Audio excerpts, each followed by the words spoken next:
This is Algebra 3, Prerequisite Chapter, Section 4, Factoring Polynomials. We're going to start by factoring polynomials with common factors. These are the easiest. Factoring is the process of writing a polynomial as a product, and it is a really important tool for solving equations, simplifying expressions. When we're asked to factor a polynomial, we can assume that we are looking for factors that have integer coefficients. So try to find decimals or fractions that will go into these. It's not necessary. If a polynomial does not factor using integer coefficients, there's nothing you can divide out, then it is called prime or irreducible over the integers. An example would be x squared minus 3. You cannot factor that using integers. If you must factor it, you have to use square roots. You have to use irrational numbers. So over the real numbers, you can factor it as x plus the square root of 3 times x minus the square root of 3. You have a completely factored polynomial when all of the factors are prime. For example, that first polynomial, x cubed minus x squared plus 4x minus 4. All you can do with it is factor it into x minus 1 times x squared plus 4. Neither of those can be factored any further. However, if you notice the second polynomial, we made a slight change. Made the 4x negative and the 4 positive. This factors into x minus 1 times x squared minus 4. Well, that's not finished. X squared minus 4 can be factored. And if you notice the final result, we get x minus 1 times x plus 2 times x minus 2. That is completely factored. The simplest type of factoring involves a polynomial that can be written as the product of a monomial and another polynomial. What we're going to do is we're going to find what's called a common factor. It's actually like doing the distributive property in reverse. So what we want to do is we want to ask ourselves, do the terms of the polynomial have something in common? And if they do, we will divide that out, we will put it in front, and that will be our factoring. So we're going to start by factoring these expressions. See if you can do this yourself. Pause the recording, try it out, and then resume the recording when you're ready to see the answer. Okay, for A, our solution is 2x times 3x squared minus 2. If you look at A, 6 and 4 are both divisible by 2, and both of them have at least one x in there. So 2x comes out, and what's left in the parentheses is what you get when you divide 6x to the third and 4x by 2x. B, the only thing they have in common is the factor 4. Now we actually pull out a negative 4 because we really like our x squared term to be positive if we're going to factor any further. So we pull out a negative 4, and notice what that does. Everything gets divided by 4, but because it was negative, it also changes the signs on everything. And then finally, C looks a little weird, but if you'll notice, they both terms have an x minus 2. So that pulls out, and when you divide both terms by x minus 2, you're left with 2x and 3. So x minus 2 times 2x plus 3. These are some special polynomials, and these are ones you really do need to learn to recognize. The difference of two squares, you really cannot get away without knowing that form, and you really should by now. You started with it in Algebra 1, you had it again in Algebra 2, now you're seeing it again. This should be a second review for you. The perfect square trinomials, you can get away without learning the form. However, it will make things a lot easier on you if you learn to recognize the perfect square trinomial. In the sum or difference of two cubes, you really need to learn that form. You cannot do that on your own. You need to learn the form, and there is a pattern to it. Notice that the u's and the v's in both of them, whether it's plus or minus, are in the same position. So that makes a pattern. In the first parenthesis, you have a u and a v. In the second one, it's u squared, uv, and v squared. So if you get that down, all you need to remember is where do you put the pluses and minuses? Well, remember that each of them has 2 pluses and 1 minus. The first parenthesis will have the same sign as the original that you're factoring. So u cubed plus v cubed will have a plus in the first parenthesis. U cubed minus v cubed will have a minus. And then once you place the minus in this u minus v, you know the other two symbols in that factoring have to be plus because they both have two pluses. On the top one, a little trickier, it's u plus v, and then u squared minus uv plus v squared. So it kind of alternates on that one. But if you learn to get the rhythm of the pattern, it's actually not that hard to remember. Okay, the difference of two squares, the factored form, is always a set of conjugate pairs. Now, we've used the word conjugate before when we were talking about rationalizing the denominator. And if you remember what a conjugate is, it's the same exact pair with a different sign. So here, u squared minus v squared factors into u plus v times u minus v. The parentheses hold the same terms, the same numbers, the same variables, but the signs in between are different, and that's what makes them conjugate pairs. The beauty of conjugate pairs is that when you multiply them together using FOIL, all you're left with is first times first and last times last. The outer and the inner will cancel each other out. Okay, here's an example to practice your factoring skills. Pause this recording, give it a try, and then resume the recording to check your work. All right, the way to do this is kind of spelled out here. On A, you have x plus 2 squared minus y squared. Now that looks a little weird, but that actually is a difference of two squares. The x plus 2 is one term, and the y is the second. So you're going to have x plus 2 plus y and x plus 2 minus y. And that's the first step. And then what we did in the second step is we just eliminated the extra parentheses, the extra brackets there. And so we have x plus 2 plus y, x plus 2 minus y. On part B, this is another difference of two squares. The first square is 4x squared, and that's being squared. And then the second square is 9 squared. So it's a little weird. So we're going to have 4x squared plus 9 times 4x squared minus 9. But we're not done yet, because 4x squared minus 9 is another difference of two squares. It's 2x squared minus 3 squared.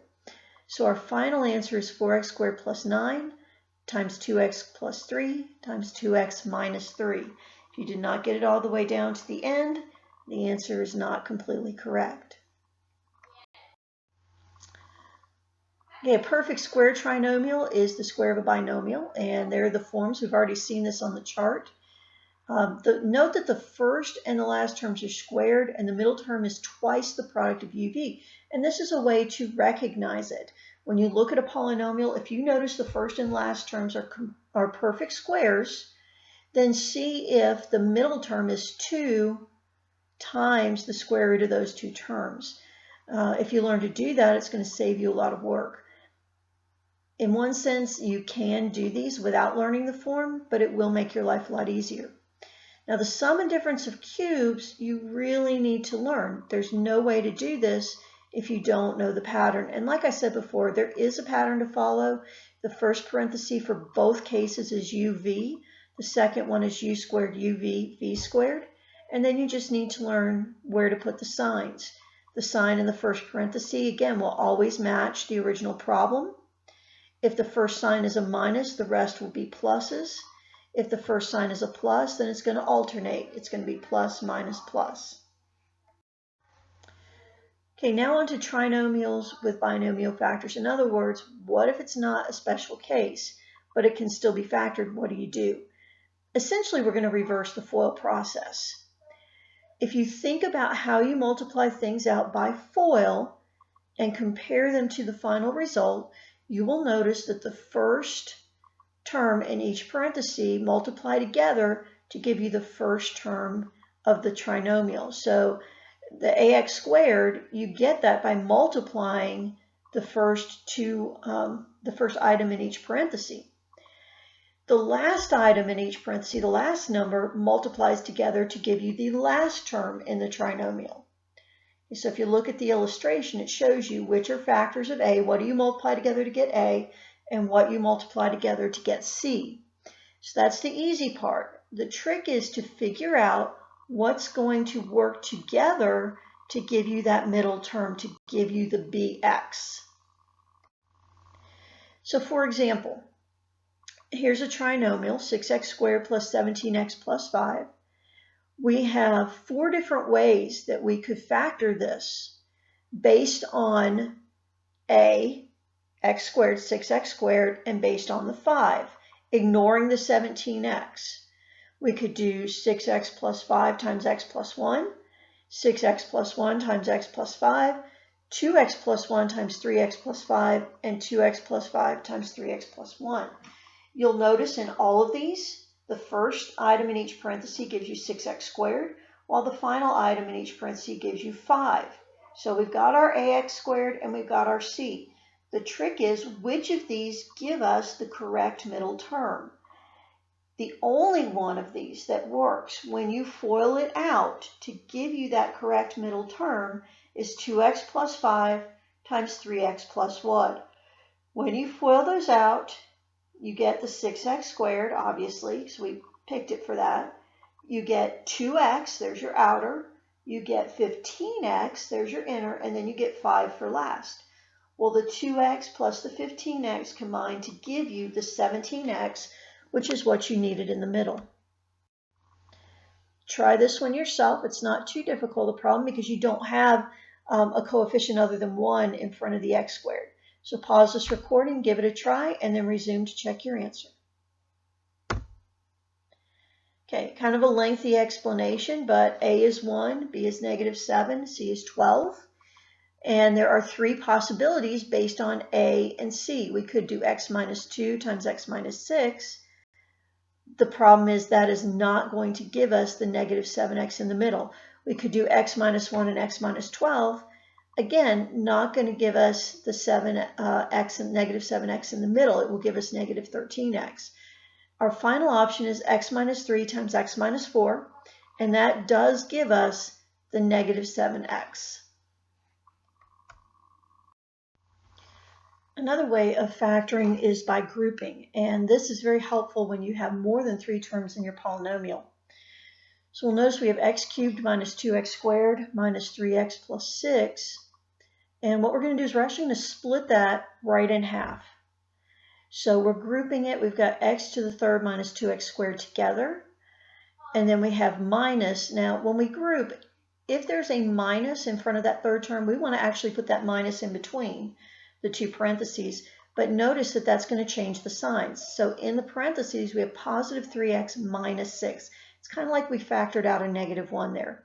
If it had been a plus, we put a plus in front of the parentheses and the signs would have stayed the same on the inside. Okay, the next thing we're going to do in each set of parentheses is we're going to find a common factor and we're going to factor that out. So for x to the third minus 2x squared, we're going to have x squared. And then for 3x minus 6, it's going to be 3. And it's going to look like this. Now, what you will notice is that we have 2 terms here that have been factored, the x squared times x minus 2 and 3 times x minus 2. Both of those have an x minus 2. Both of those have a common factor.